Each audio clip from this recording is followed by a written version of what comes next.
Zodiac Collective. Alright, we're going to get some oracle messages for air signs. That's going to be Gemini, Libra, and Aquarius. Alright, guys, today we're going to use the Lantern Oracle deck here.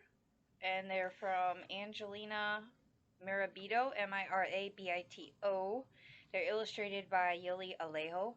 This is what they look like if you want to look into ordering them yourself. They're available on Amazon and I believe Etsy as well here. So we are going to start with Gemini. Alright, Spirit, what do we got for Gemini? Geminis. Okay.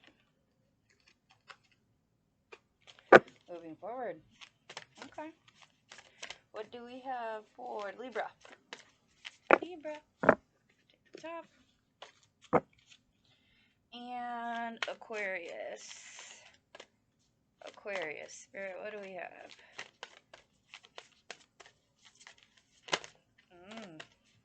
Almost had a flipper there. Okay.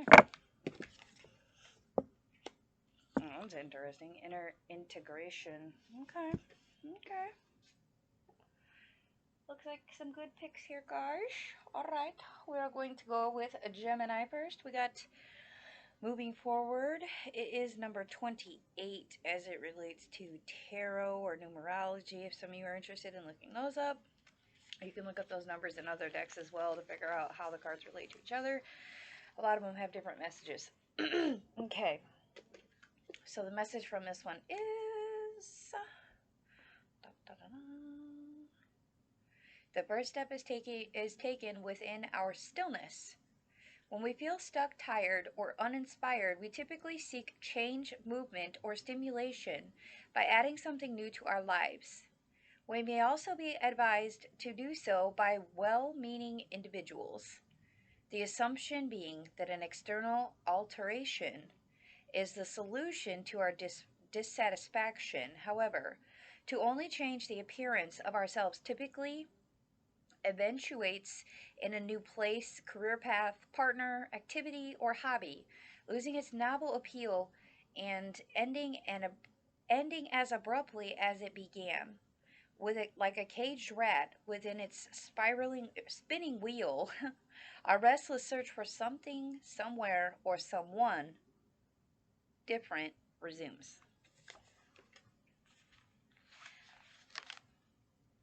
Oversight to the futility of superficial change potentially sends us on a wildly blind and even reckless search for things to change about our lives and who we seem to be. This is also motivated by the false belief that we are indeed improving ourselves and advancing. Rather, do we stop ask the questions, have I actually moved? Has anything really changed? Why, after the initial buzz of something new, do I feel the same inside? Instead of such self-inquiry, we chase after further means of escape in the multitude of distractions available to us. This buries and separates us further from assessing the satisfying state of being what we seek. Therefore, it serves us well to recall the truism, less is more. That indeed, by adding more to our lives to move forward, less is actually required. Releasing all we no longer need to carry within moves us imperceptibly and yet irreversibly forward. Such a significant and sustainable change is then able to be genuinely reflected in our external lives. If your internal baggage remains in the same spot, so do we. Nature teaches us this tough example. Its cycles of decay, regeneration, and growth model the true meaning of forward movement. Every year, fruitful-bearing trees die to their fruitful self and shed their leaves. They release all of their dead weight to create a new in spring. What remains of the tree in winter is that which sustains it, extending itself even upward and outward toward the sun.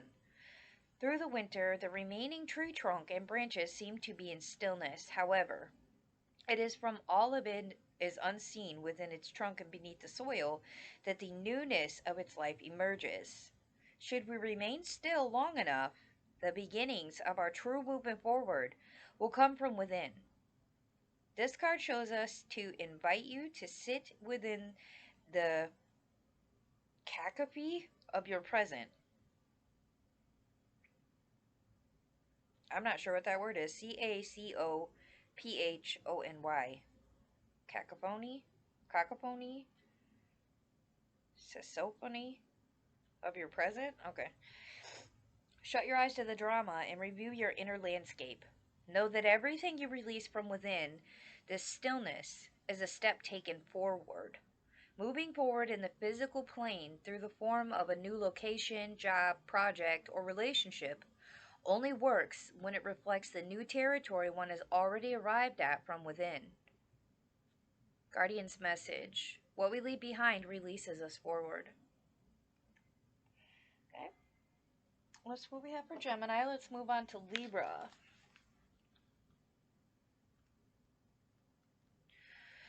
Okay, Libra, you got misalignment. The number associated with it is 17. This is what the card looks like. Okay. The message from it is miracles become normal once we face all of the aspects of our life in the same direction. What is possible expands beyond our capacity to imagine when we attune our lives to what makes our spirit self sing. It can be challenging to commit to whatever it takes to align all aspects of our life with our bliss. Often we are met with obstacles such as fear, conflicted expectations from others and society, the need for ongoing discipline, the upheaval of releasing from our life all that is not aligned, and determining how to make our life sustainable once we surrender it all to the bliss of living our truth. The process of wholly aligning and integrating ourselves can feel like too much. We may be unwilling to take on the effort, risk, and loss from what this process involves. This is totally understandable. So in wanting to do it sporadically or all at the same time, the ball is always in your court with this. Therefore, the importance of this card is its reminder that you always have the choice to turn toward rather than away from personal alignment. Even if you take it one enunciated facet at a time, no matter how small or seemingly insignificant the detail, it matters and will make all the difference to you. Regardless of what you choose, it is always beneficial to be aware of where you are misaligned. A way to do this is to first identify where you are aligned. Place the hand that you write with on your heart and ask, what do I unconditionally love about my life? Write the answer in your journal. Repeat this process with this question. Which experiences, environments, people, and activities give me the greatest fulfillment? If your answers are taken from your past, include why they are now absent. Alternatively, your list may consist of how you would like your life to be. If so, be sure to include the reasons your life is not the way at present. Gently process to write with compassion where exactly you in certain aspects of your life feel uncomfortable, forced, outgrown, or in some way misaligned.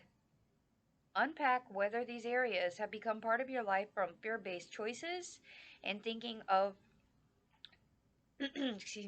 or from having compromised your truth, core values, or integrity in some way that did not realize at the time.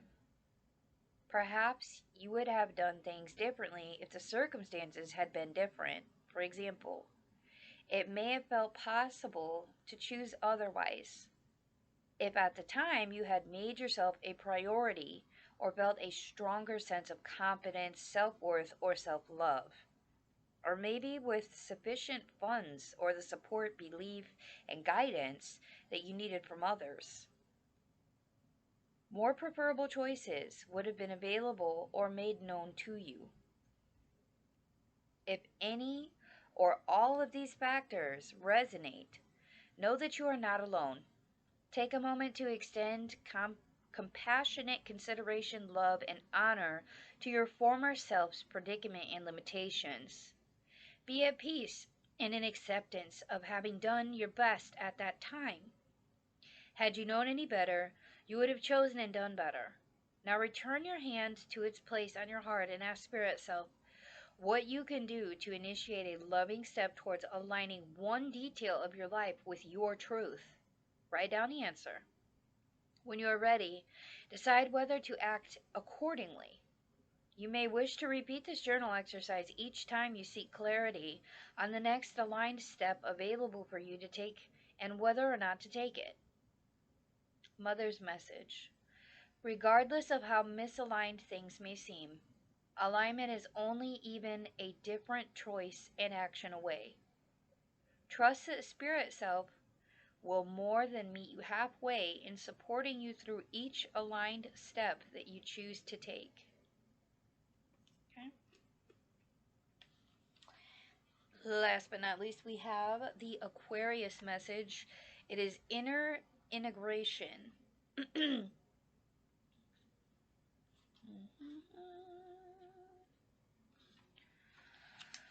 Okay, guys.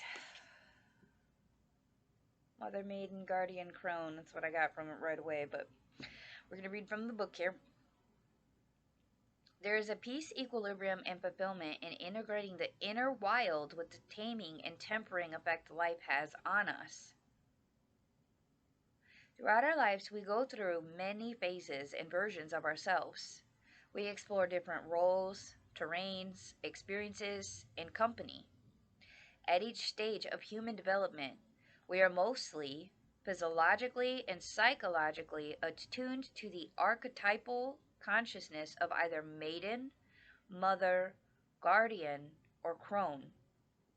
Broadly speaking, each archetypical energy is a life stage of cognitive window that shapes and contains the ways we are capable of perceiving, processing, and engaging with life throughout that phase. Each facet or version of ourself is in and of itself incomplete, wild, raw, and uncut, so to speak, especially upon entering into a new life phase. We learn to find our way and adjust as we go. This takes time. Experience and increasing maturity tame us as we slowly master the maiden, mother, guardian, and crone energy. Eventually, our rough edges get worn down to a smooth surface, and we become increasingly adept at recognizing the red flags and which battles are necessary to fight. Drawing this card is the Crone's Blessing. It represents that you are ready to advance further in your self-integration. This may be a time for gaining much peace and appreciation from reviewing each stage of your life up until this point. During this period of self-reflection, journal the significant events, people, preoccupations, and epiphanies that stand out for you. Notice how they have influenced different versions of yourself. Highlight all of the traits that you love about each version and whether they seem to have faded. For example, the energy and wonder of your youth, the bold conviction of your teens, the openness, love, and idealism of your young adulthood, or the self-knowledge, confidence, and insight of the guardian. The featured crone offers to hold you in her serene consciousness while you imagine your spirit self as the light and your lifespan as a kaleidoscope. It does not matter which way you turn the knob. With colors arise or how the patterns emerge and dissipate. It is always the spirit self that shines its brilliant light through. If the kaleidoscope of your life has ever been tampered with in ways that seem to block your light, look again. Your light is always illuminated and glistened through what clouded in. Should your light ever be tampered with in the future, always remember that the spirit self continues. It cannot be extinguished. Every color, experience, and facet of you is always present and available to be expressed, translated, and integrated through the kaleidoscope of your life and body. Crohn's message. Integrate what you love and what continues to resonate from previous versions of yourself. Live the harmony of your wild through your tame. Okay.